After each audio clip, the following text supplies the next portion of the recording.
Well, I was hoping after a week that I'd have all the brake work done on the Jeep, but unfortunately I have not.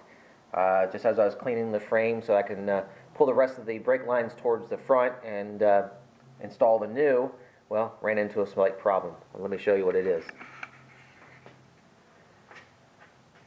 Yeah, that's not good. Previous owners had a snow plow on this, so I think they hit something hard which cracked this frame. So I'm going to go ahead and make a weld repair on this using a stick welder. Going to drill at the top of this crack, V-groove this, weld that in, and then I'm going to cut a plate to fit over top of this in a diamond shape. So I'm hoping that is going to be a sturdy repair.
I think that crack is closed up already. I'm going to take the rest of the weight off the front here.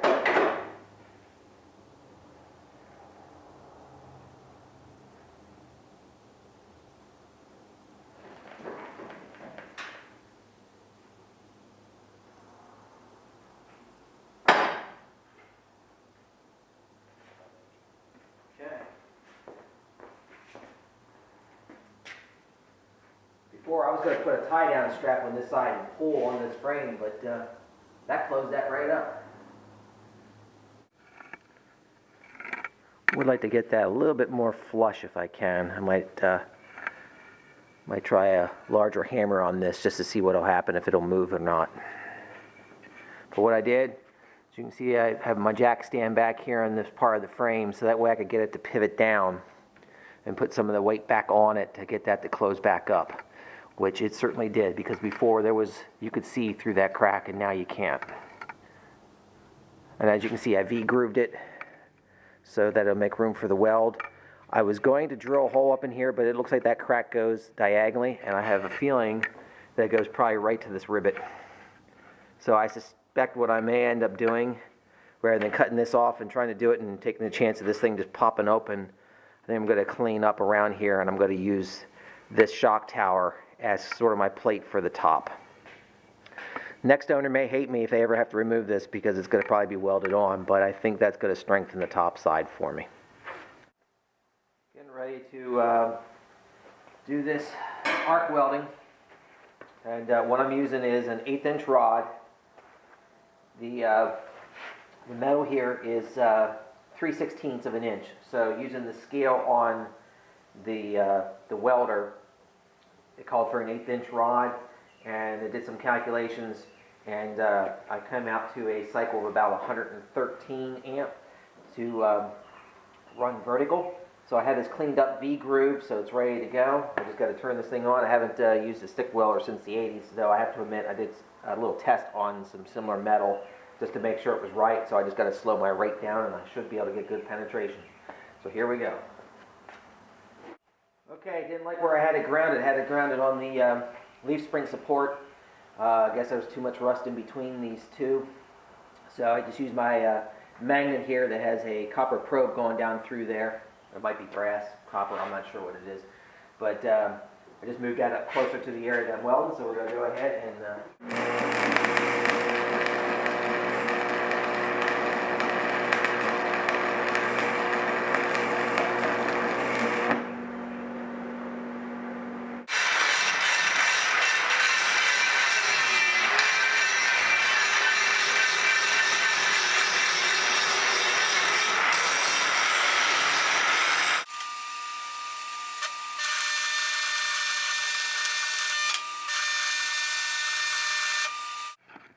Alright, I don't feel too bad about that weld, considering it's been a couple decades since I've used the arc welder.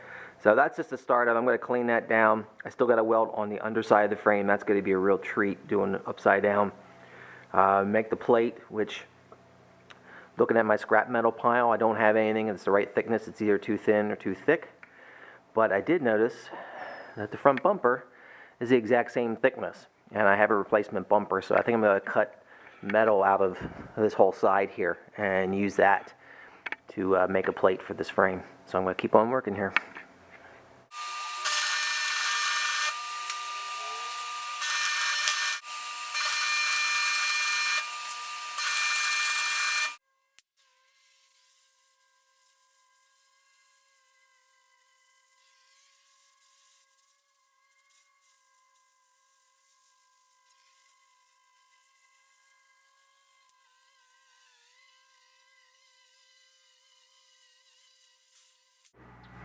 Well, cut the front of that bumper off. Made myself a template of what I wanted to do. Torched it out of the bumper. A little bit of cleaning with the grinder. I think I have my plate. So I got to finish cleaning things up here and clamp it in place and start welding it in.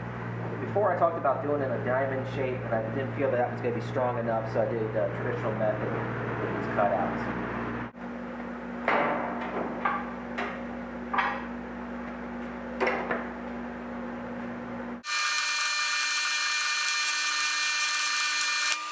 But I mean, it's a good start, so I'm going to run my grinder over, clean it up, find any weak spots, fill it back in, and then I got to get to the other side where the cross member comes up because that's broken free.